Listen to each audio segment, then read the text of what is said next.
There was an old woman, all skin and bone, who lived near the graveyard all alone.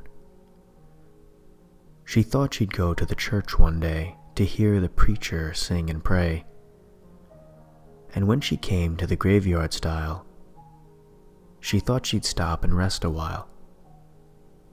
And when she came to the old church door, she stopped to rest a little more.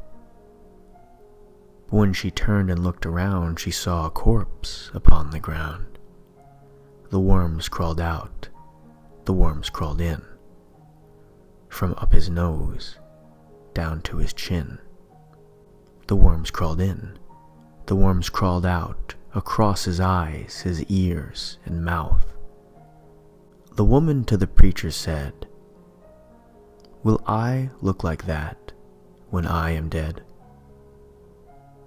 "You already do," the preacher said. "You're skin and bone because you're dead." The woman fainted with the shock and split her head on a sharp rock. They buried the woman, all skin and bone, but from the grave they heard her moan. "I'm not dead yet," the woman cried.